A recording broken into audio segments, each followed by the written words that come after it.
Hi అండి, అందరికీ నమస్కారం. Welcome to my channel. ఇప్పుడే అందిన వార్త అండి. పెన్షనర్లకు గ్రీన్ సిగ్నల్. మంత్రి కీలక నిర్ణయం అయితే తీసుకోవడం జరిగిందండి. పెన్షనర్లకు సంబంధించిన తాజా ఇన్ఫర్మేషన్ అయితే ఈ వీడియోలో ఉంది. వీడియోని ఎక్కడే కానీ స్కిప్ చేయకుండా చివరి దాకా చూడండి. అప్పుడే పూర్తి ఇన్ఫర్మేషన్ అర్థమవుతుంది. వీడియోకి ఒక లైక్ చేయండి ఫ్రెండ్స్. ఇక విషయానికి వచ్చినట్లయితే పింఛన్దారుల జీవన ప్రమాణ ధృవీకరణ పత్రాలను అయితే 100% డిజిటల్ రూపంలోనే దాఖలయ్యేలా చర్యలు తీసుకోవాలని ఈపీఎఫ్ఓ అయితే ఈ మేరకు ఆదేశాలు జారీ చేసిందండి. ఇక నుంచి డిజిటల్ రూపంలోనే జీవన ధృవీకరణ పత్రం అయితే లభించనుంది.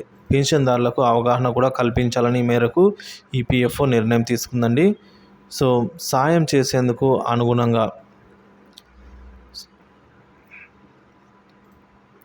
ఈ విధంగా పెన్షనర్స్కి వారు ఎక్కడైతే ఈ బ్యాంకులలో క్యూలలో నిలబడలేని వారు ఎవరైనా ఉంటారో వారి కోసం అయితే ఈ విధంగా ఈ పద్ధతి అయితే తీసుకున్నారు ఫ్రెండ్స్. వారందరికీ కూడా ఇది గుడ్ న్యూస్ అనేది చెప్పుకోవచ్చు.